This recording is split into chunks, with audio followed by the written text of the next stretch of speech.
kinabukasan.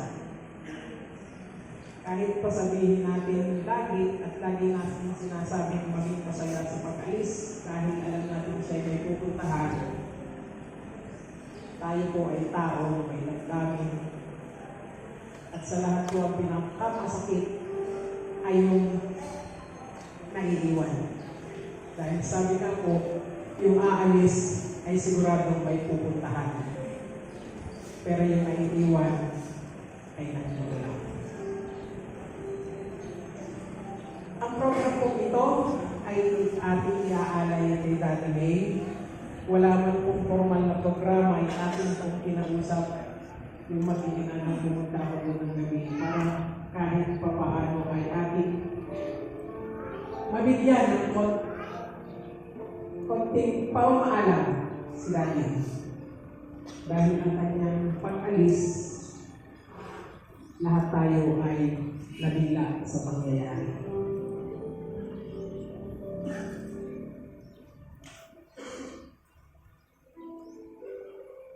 Ako po sana mamaya po mag-share ng aking gusto ko kayo muna ang mauna. Kung meron pong may gusto na naging kabahagi sa paglalakbay niya, mangyari lang pong pumunta dito sa harapan kung nais itong magpumul ng huling pamamaalam para sa akin. Hindi po kami matagal nagkasama ng Daddy May. Dahil dumating ako dito ay 2021 sa Pilipinas. Naririnig ko na ang kanyang pangalan. Nakakausap ko siya sa chat. Nagkikita kami tuwing Pasko kapag umuwi ako galing sa ibang bansa. Yun lang ang time na nagkasama kami ng sandali. Dahil dumating ako dito ay 2021, nagkasama kami dito sa simbahan, pero hindi na siya ganun ka-active dahil busy na siya sa iba niyang gawain. Malaki ang aking pasasalamat at siguro yung tinuturing kong utang na loob dahil si Daddy May po ay bahagi ng paglaki ng aking tatlong anak na lalaki. May tatlo po kaming anak na lalaki, apat po sila isang babae yung bunso. Pero po napakalaki ng bahagi niya dun sa tatlo kong anak na lalaki. Dahil siya po ang nag-umpisa at kasama sa formation ng aking mga anak bilang sakristan. Kaya yung sakit po na nararamdaman natin, alam kong ganun yung sobrang sakit para sa aking mga anak. Dahil yung time na wala ako, alam kong may mga time na si Daddy ay nagtulog ako.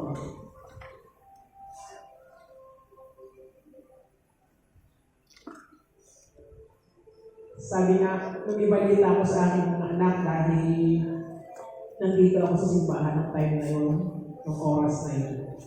Nung makita ko yung message ni Arvin na ipipost ni isa lang po yung aking anak nandito that time. Dahil yung dalawa po ay nasa Manila pareho. Yung isa po namin anak ay seminarista. At alam kong malaki ang naging influensya ni Daddy sa pag-urubog para siya ay pupunta doon.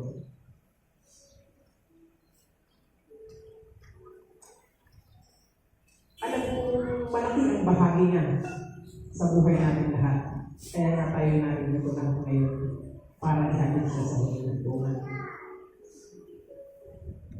Dumalo ako sa kanya sa ICU, pero hindi ko siya kinausap. Tinignan ko lang siya. Saglit lang. Tapos pumunta ako sa Blessed Sacrament. Kasi hindi ko matiis yung isang tao na alam kong ginugol yung kanyang buhay. Hindi lamang sa paglilingkod sa bayan, kundi pati sa paglilingkod sa simbahan. Ang sabi ko lang din sa Blessed Sacrament, kung tapos na po, sige na po. Kung tapos na, sana hindi na siya panlaban. Dahil ang tatay ko po ay namatay sa cancer. Siya ang buwan namin siyang inalagaan. So yun po ang aking lang sinabi sa kanya sa Blessed Sacrament. Coincidence siguro dahil Saturday din siya namatay, ano? Galing ako sa recollection, dun sa after recollection sa simbahan. Gusto kong gawin yung lecture ni Coach Mimo sa mga ganitong pagkakataon. Dahil napakahirap kalpasan, napakahirap ibigay yung ating mga minamahal sa mga pagkakataon ganito. Especially yung mga may sakit o yung mga nararatay sa ospital. Pero alam niyo ba ang sabi niya? Baka naman tayo na lang ang lumalaban.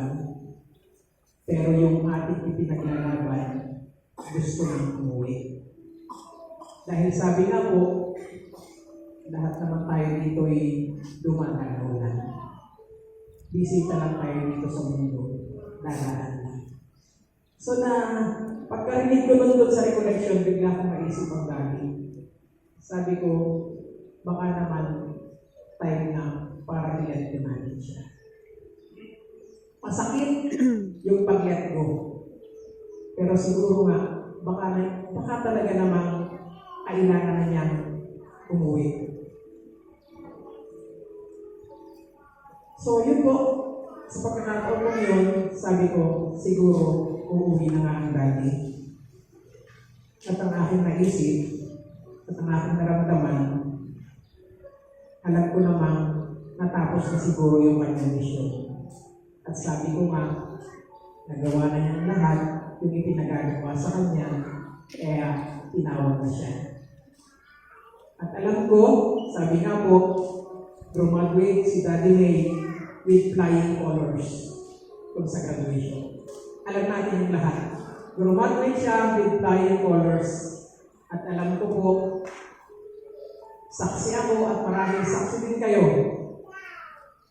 Minsan ko itong narinig na sa mga ganito rin pagkakataon, kung may makapagsasabi ba kung saan siya pupunta, ako sigurado sa langit siya pupunta.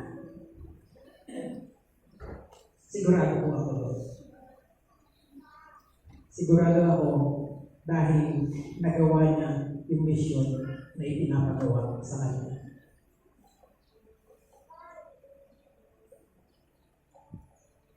Kay Mami Faye, kay Carl at kay Lenden,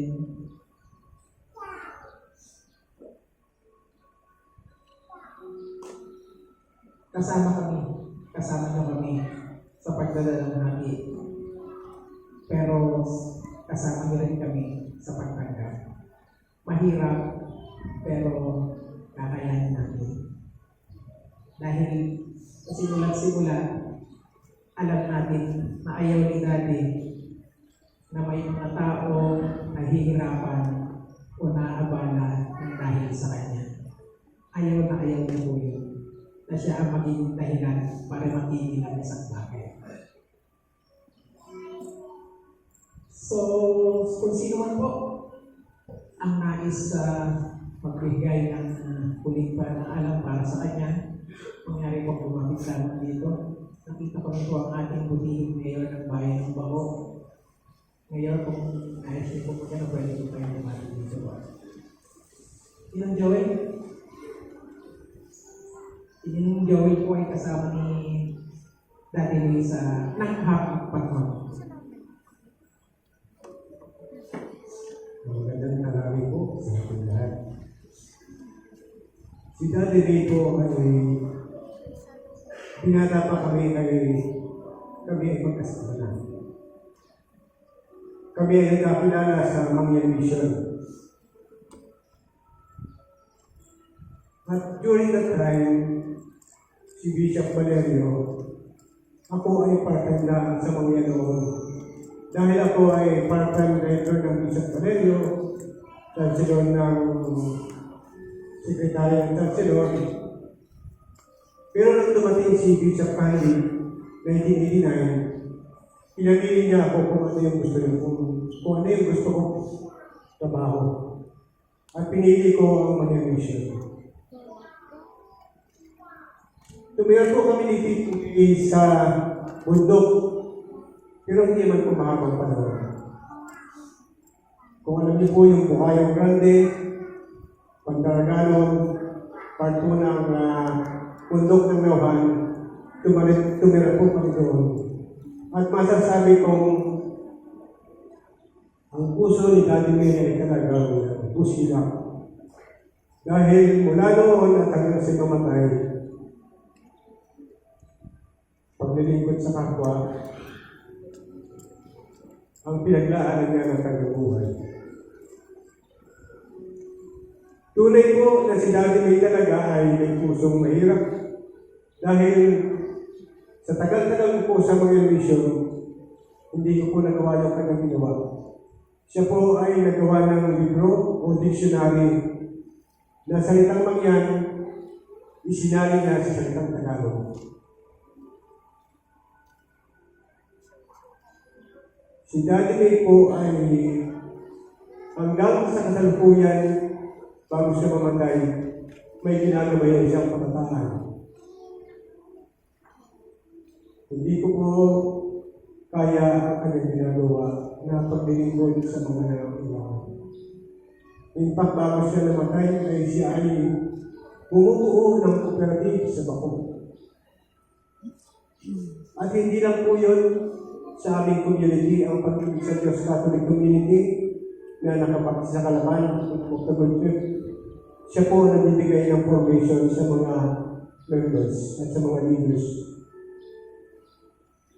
At dahil nga po ako ay sa Bako ngayon nilingkod bilang head ng aming community, ang totoo po niya ay may schedule pa siyang team building na ibibigay sa mga taga-Bako. Kahit po halos walang oras, halos wala nang schedule, pag ang taga-Bako ang nag-request sa kanya, uuwakan siya. Dahil ang sabi niya, sabi siya, German, taga-Bako ako. May time ako para sa kanila. Si Tito May po ay may nakatawa kong pangyayaring nangyari sa akin kami magkasama. Dahil po kami inabot ng tanghalian sa mundo, eh wala naman pong plato doon sa mundo, kundi dahon. Madalit sabi po, inilatag namin yung kanin, isinabaw namin yung dilata, at kumain po kami. Kasabay ng mga Mangyan. Isang mahaba po mga hayin na dahon, tapos kanin, tapos nakasabaw na po din yung dilata, ligo. Ay nagkataon po na kami dalawa ay nandun sa bababang bahagi ng dahon. Kaya po nang malaya namin, yun pong sabaw ay nandun na sa baba lahat. At iba ng kulay kasi po ay kamay-kamay eh. Ay nagkatinginan lang po kami. Ay dahil nga po sa buto, ay diretso din makain. Wala nga po kaming nalagay na asin dun eh. Talagang dilata na. Marami pa pong hindi makakalimutan kaming pangyayari. Kami din po ay naging mainit sa mga militar noong panahon yun dahil tinatanong nila kung bakit kami nasa mundo. Hindi naman po sila makapaniwala na kami nasa mundo, eh naglilikod lang sa mga pangyan sa abot ng aming mga kanin.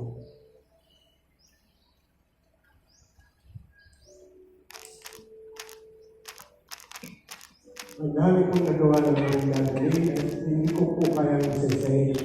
At dito po sa parokya, siya din po yung nagbigay ng formation ng bumabay sa mga sacristan. Sa akin pong pagkatao, malaki ang nayambang niya. Marami din akong formation na natutunan dahil sa kanya. At alam ko sa pamilya ni Daddy May, sa kanyang manahimang, sabi nga, ang mabuting binhi ay, siyempre, mabuti rin ang bunga. Ang mabuting puno ay mabubuhay ng mabuti. Inihanda ni Daddy May bago siya umalis sa kanyang pamilya dahil si Glenden at si Carl ay tapos na ng paglalaan. Kaya nilang gawin ang mga bagay na ginagawa ng Daddy May. At alam kong sila ay dahil din ito may ang patahakin. Dahil din ang ating Tita Faith, nasa kalaya-kalaya na ngayon, sila pong dalawa. Katulad ni Daddy May, ay nagbibigay din ang paglilingkod sa mga nangyayari. Tunay nga po, alam ko na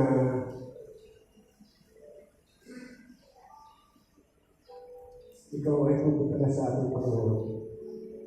Dahil halos agi ng buhay mo, lahat ay binigay mo sa paglilingkod sa mga nangangailangan. Patuloy ka ng nagdasal Daddy May, at ganoon din sana ay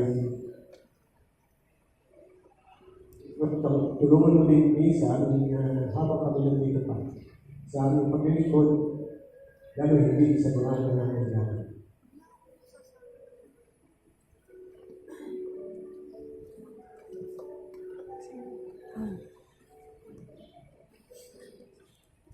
Sige, sige. Maraming salamat po.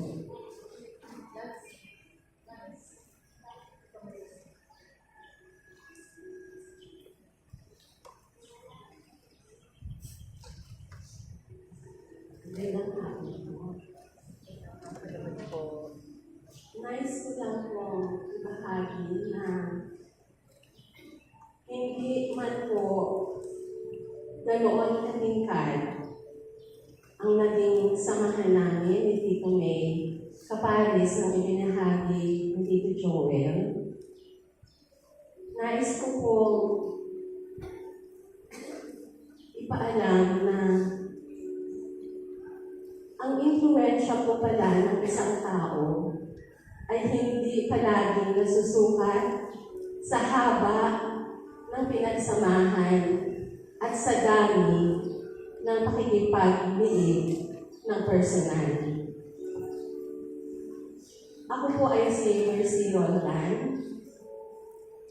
Ang may bahay po ni Mayor Roldan ng Bako. Subalit ang aming pong pagkikilala ni Tito May ay hindi po sa Bako nagmula. Magkasama po kami sa prayer group sa Lambs of the Good Shepherd, kasama po si Tita Faith. Ang pagkilala po namin ni Tita Faith ay hindi po sa Lambs of the Good Shepherd nag-umpisa sa Home Infant Academy po. 2 years ahead po sa akin si Tita Faith. Ang kaskwela ko po ay si Grace. Ang huling pakikipag-usap ko po kay Tito May ay noong November 29. Doon lang din po niya nalaman na magkaskwela kami ni Grace. Sapagkat gaya po ng una kong nasabi, ako po ay pribado rin tao, kahit po nasa politika ang aking asawa. Noon lang po nalaman ni Tito May sapagkat kahit palagi po kami nag-uusap ni Tito May, hindi ko po binabanggit ang tungkol sa mga personal na bagay. Subalit, ako po ay silent follower ni Tito May sa kanyang mga posts, sa kanyang formation, nakakabahagi po ako. At mula po sa aking asawa, alam ko po ang dedikasyon, ang hirap,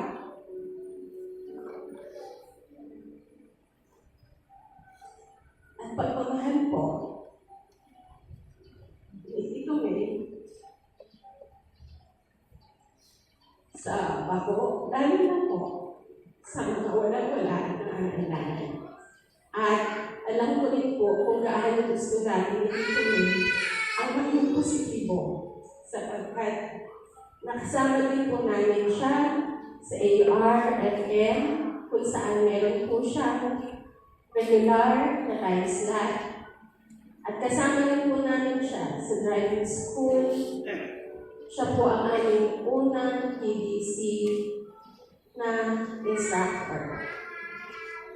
Sa napakarami po ng pakikisangkot ni Tito May, damang-dama ko po kung gaano siya kabuting tao. Kung mayroon po akong masasabi kay Tito May, ang laki po ng puso.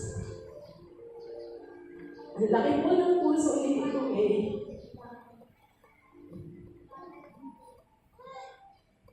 Na kaya niyang isakripisyo ang sarili niya para sa ibang tao. At kung meron po trademark para sa akin si Tito May, yung kahit saan kanya makita, kahit kailan, lalapit siya sa iyo, yayapusin ka niya, sasabihin niya sa iyo, Tita, mahal kita. Siguro po hindi lang sa akin ang nangyayari.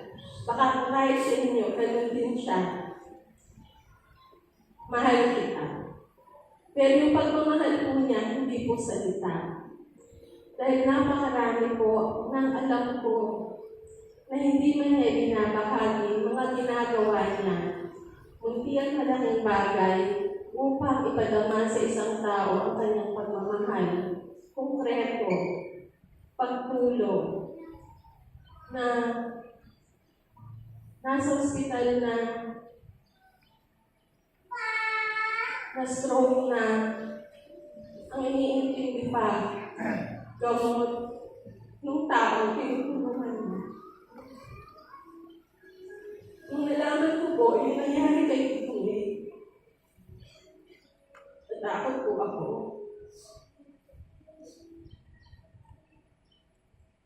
Dahil ang dumating po kaagad na balita sa akin, kritikal.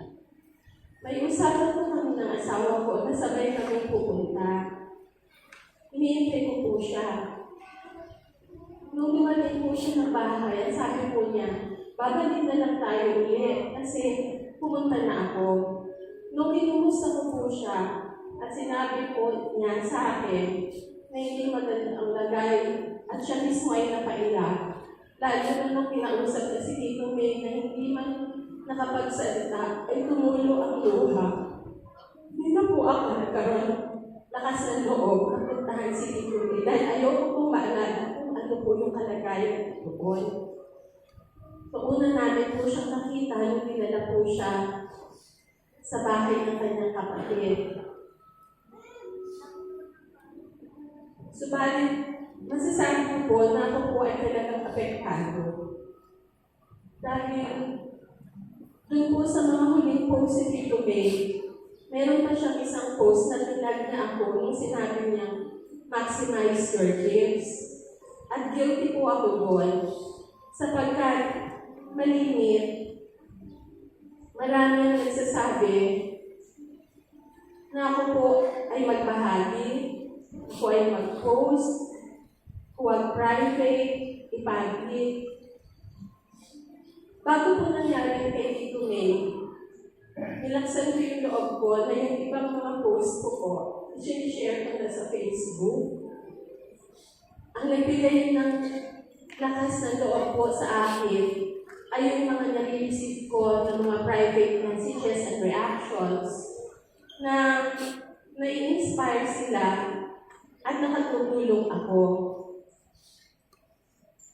Nung nawala po si Tito May, tinanong ko ang asawa ko.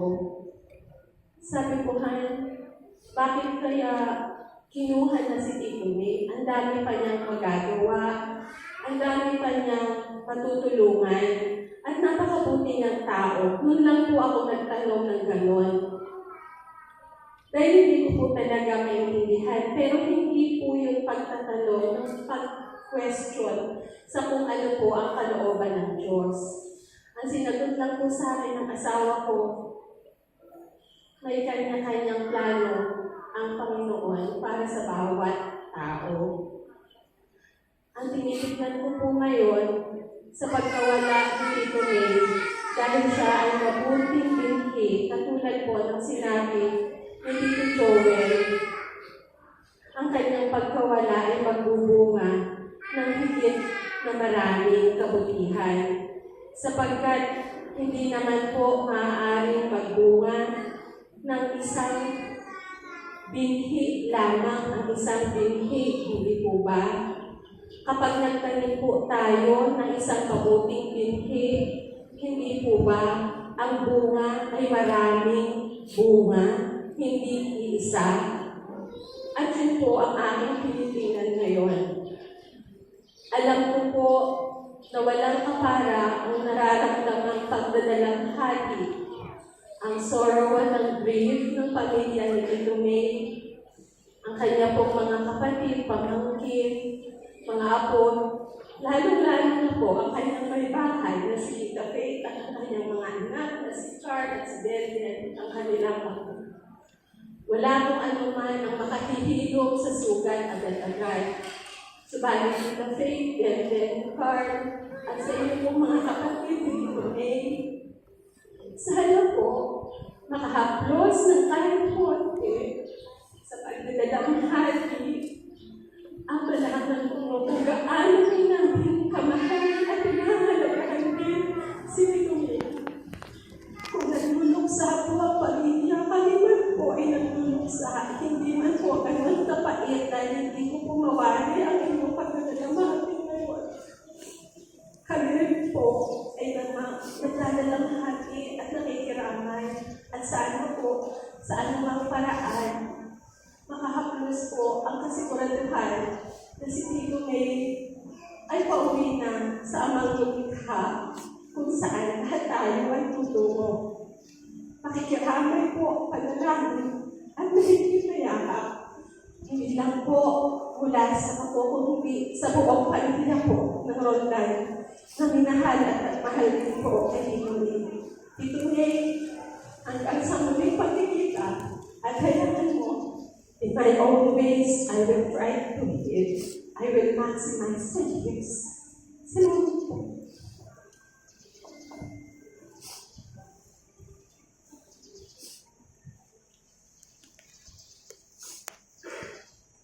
Hello po.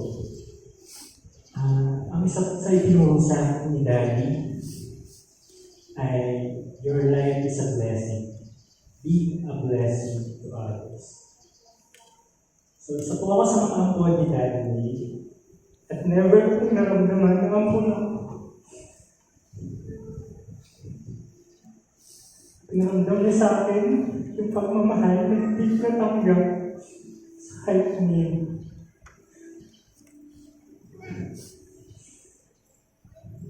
Minahal niya ako, binihisan, at itinuwid para mapunta man kung saan ako naroon ngayon. At pagka ako'y nakikita niyang nawawala sa landas, kinukumusta niya.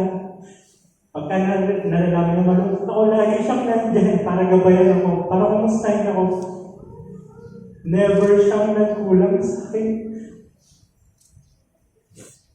Isa po siyang milagro sa buhay ko dahil kung wala siya, matagal ko nang pinitiwan yung buhay ko.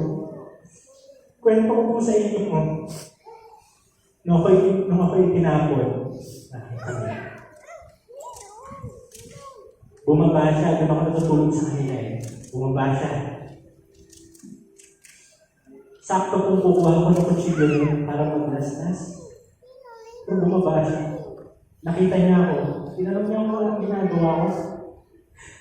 Nag-sorry ako sa kanya. Anong sabi niya sa akin?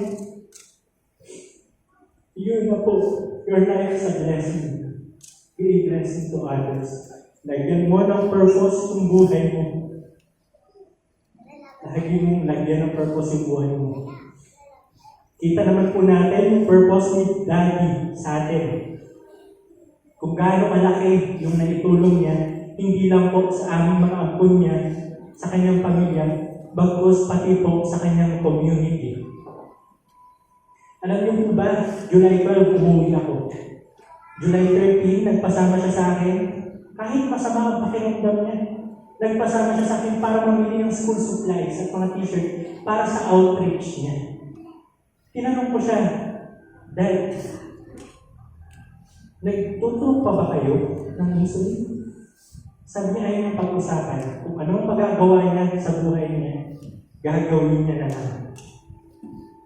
Masakit sa akin yun dahil bakit? Para na siya nagpapaalam nun eh. Pero wala akong magawa kasi ayoko naman na ipilit sa kanya kung ano na yung gusto niya. Pero masakit sa akin yun. Then, before siya mag-birthday, ang binili niya sa akin, November 26, alsin ko yung galit ko. So, dahil ito yung para din daw sa pero nag-sorry ako kasi hindi ko pa kaya. Dahil sorry, hindi ko pa kaya. Pero darating din tayo. Pero pasensyahan mo na. Hindi ko pa talaga kaya. Pero alam kong para sa akin yun. Para sa ikabubuti ko yun. At wala kayo piniling sa akin kundi yun sa ikabubuti ko. Alam niyo kung ba ito yung pinapagalitan ako ni Daddy? Nakayakap yan sa akin. Nakayakap yan. Tinutuwid niya ako ng pagmamahal niya. Kasi alam niyang bato na ako. Pero ako lumambot. Lumambot ako, ibinukas ko rin yung sarili ko sa ibang tao. Natuto akong magmahal. Natuto akong magpagkapwa-tao dahil sa kanya. Ganon din po sa pamilya niya. Minahal din po ako ni Mama Faith, lalo na ng dalawa niyang anak, si Atden at si Carl.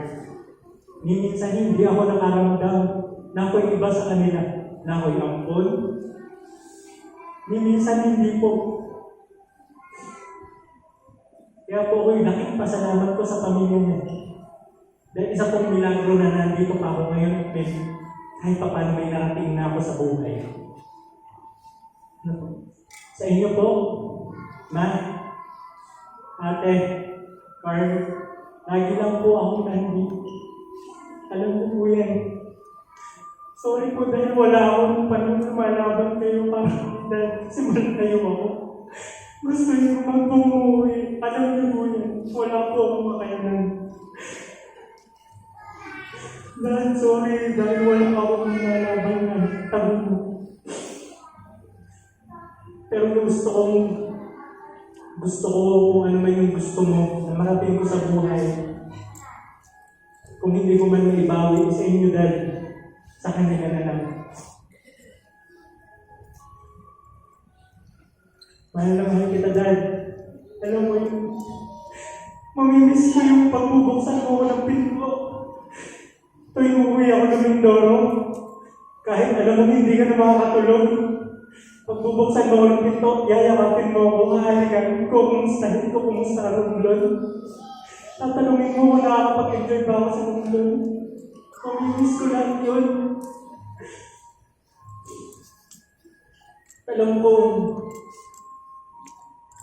Alam ko magiging masaya ka kung mawawala lahat ng galit ko at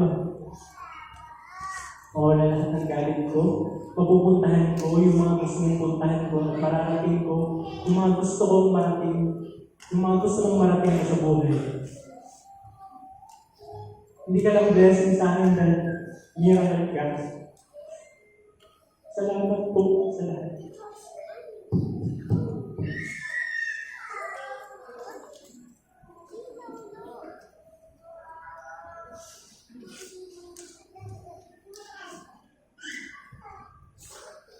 Maraming salamat sa mga napakagandang patotoo sa buhay ng ating pinakamamahal na si Daniel. Para po sa nais pang bahagi sa kanyang mga nakasama. Punta lang po kayo dito.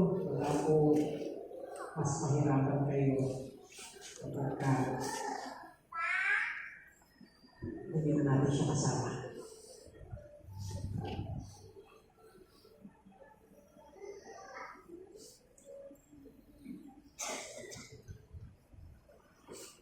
Magandang hali po sa ating lahat.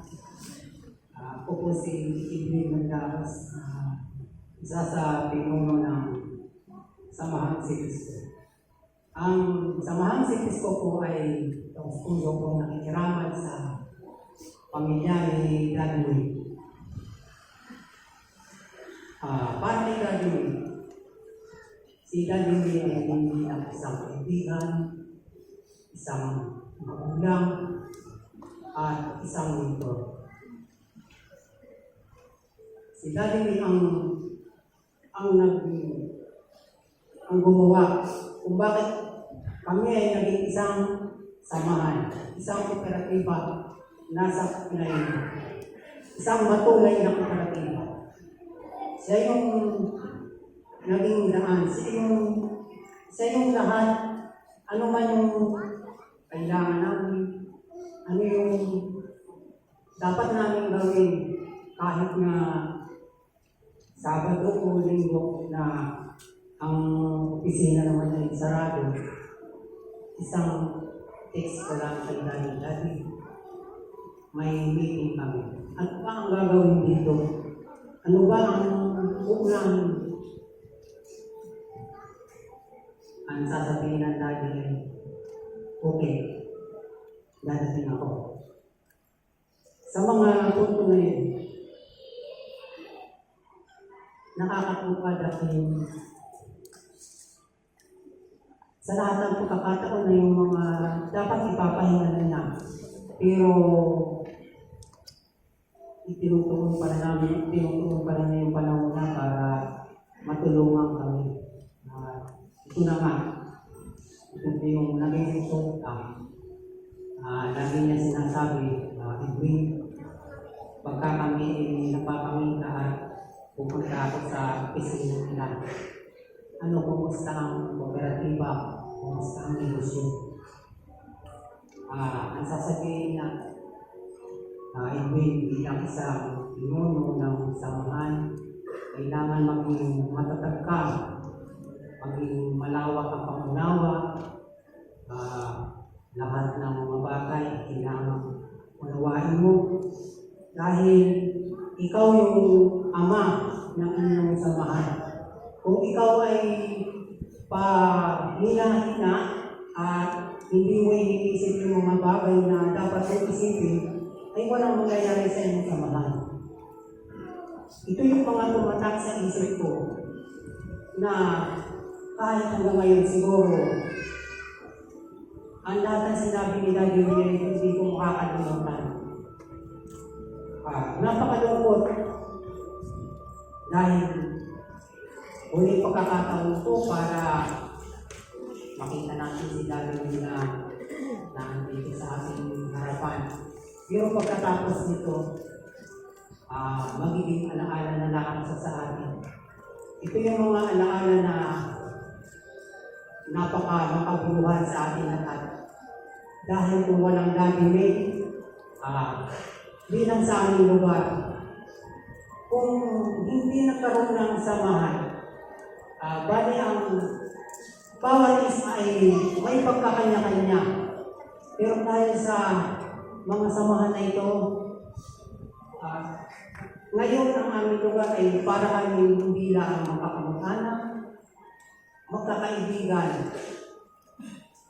at higit pa doon dahil sa anong bagay ay lagi kami may magandang samahan. Ito isa sa mga ginawa ni Daddy May. Kaya Daddy May, maraming salamat po. Hindi po namin makakalimutan.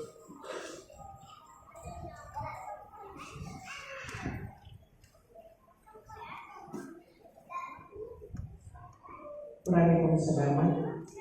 Gusto ko pong tumawag kung mayroon pa isa pa dahil pagkatapos po ito, ay nais kong tawagin ng isang miyembro ng pamilya ni Daddy May para magpasalamat at kayo na rin yung tumawag ng kanyang huling mensahe para kay Daddy.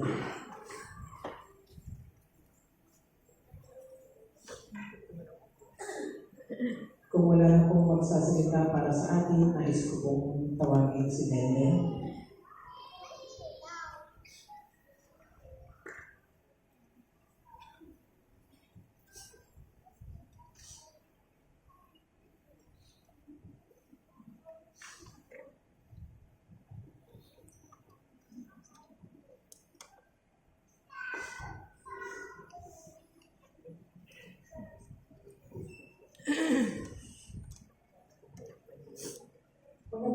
Salamat po sa inyo.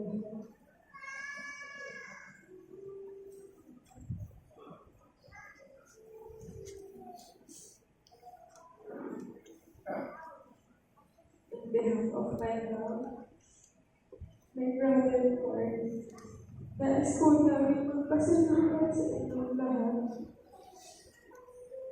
sa pakikarapan at sa pagmamahal po na ibinigay ninyo sa dali.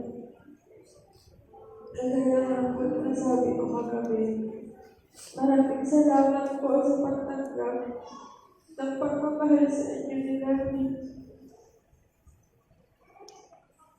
Isa po sa kasiyahan niya ay ang paglingkod at pagmamahal. Tuturuan niyo po tayo lahat kung paano magmahal. Kaninang madaling araw, naaalala ko yung mga memories na kasama ko sa dati. Hanggang sa huli, kinausap ko siya sa ICU. Isa sa mga naalala ko at talagang dinadala ko hanggang sa ngayon. May point doon sa akin na nahihirapan ako kung paano ko ipapakilala ang Diyos sa mga batang naabuso.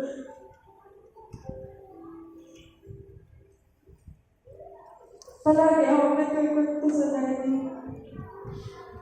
Kahit anong bagay na nagkakwento ko sa kanya.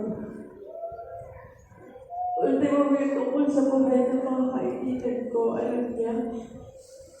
Dahil best friend ko sa dati. Noong time na nahihirapan ako sa trabaho, sinabi ko yun sa sinabi niya sa akin, anak, ate, paano nila makikilala yung Diyos ng tatay kung mismo mga tatay nila yung nag-abuso sa kanila? And my dad, naiintindihan ko na siya na hindi ko naiintindihan dati. Dahil naiinis ako dati kapag may mga batang pumupunta sa bahay na kinukumpong siya. Hindi dahil sa nagdalagot ako. Hindi dahil yung oras, yung resources na dapat ay para sa amin ni Lord. I-share ka sa iba na hindi niyo muna tinatanong sa amin kung nahihirapan pa kami sa ganung setup o hindi.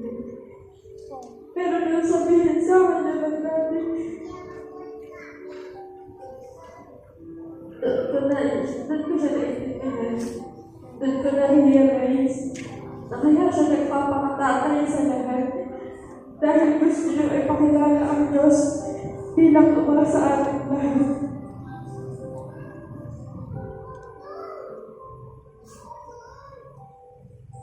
Si Daddy ay isang tunay na lingkod ng simbahan. Kahit hindi na niya kayang mag-serve bilang isang lay minister dahil nasa dami ng kanyang ginagawa. Pinipilit pa rin niya na makapagsimba at mag-serve dito sa SBC sa ibang paraan. Ako yung huling kasampunan namin nung huli siyang sumimba kasi pinagdasal namin si Tala na bumalik. Yun din yung huling beses na nayakap niya ako. Dahil tuminis yun.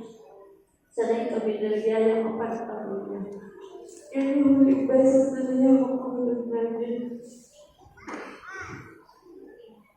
Hindi ko alam na kami na pala yung sa nahiligpitan ko.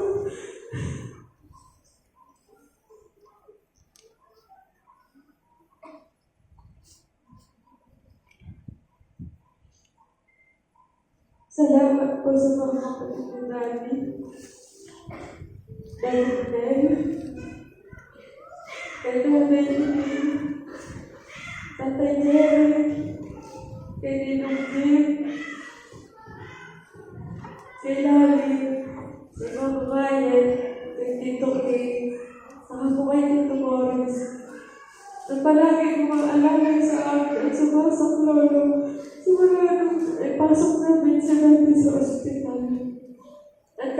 hindi pa pala ipapasok ang natin sa ospital.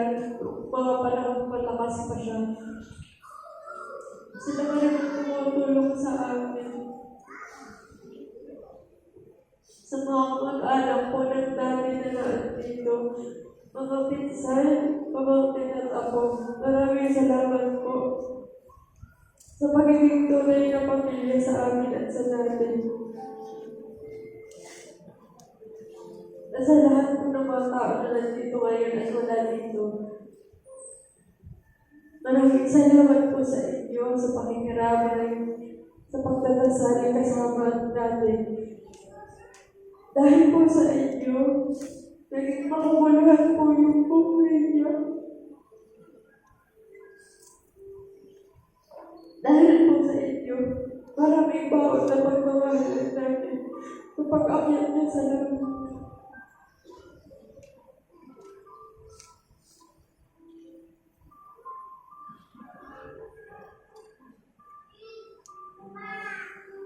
Patuloy po natin ang pagdasalay natin.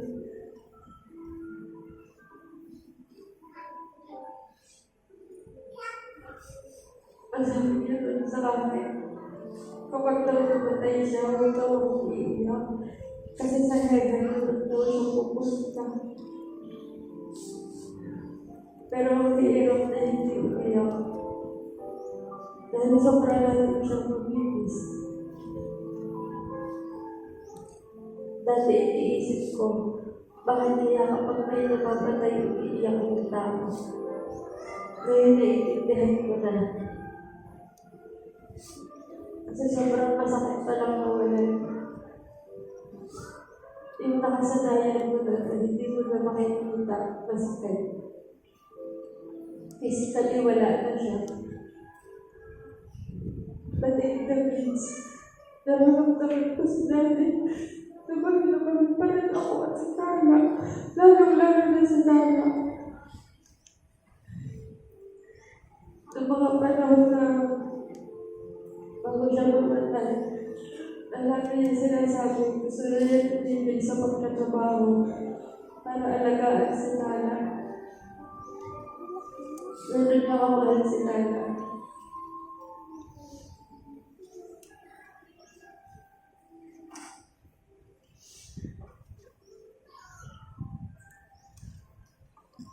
Dati,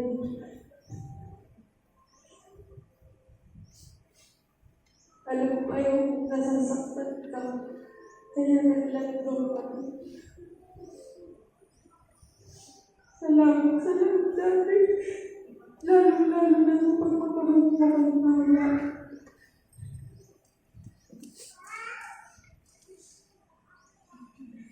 Sobrang frustrated ako sa sarili ko. Nagdala ako ng Tana. Pero ikaw wala ko nakita na disappointment sa akin.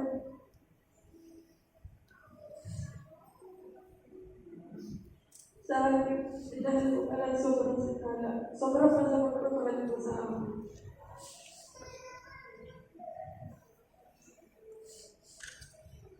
Sa lahat ko rin na nandito, ngunit maraming salamat po sa inyo.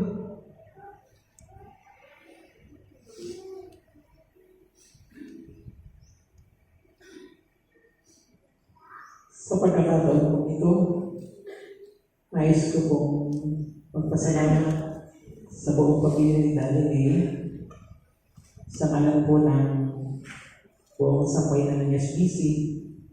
Salamat po sa mga panahon at pagkakataon iniupo ni Daddy May para maglingkod sa ating agency. Dahil ito tatandaan at laging isipin, ang SBC ay mananatiling inyong tahanan na laging handa kayo'y tanggapin sa inyong pag-uwi.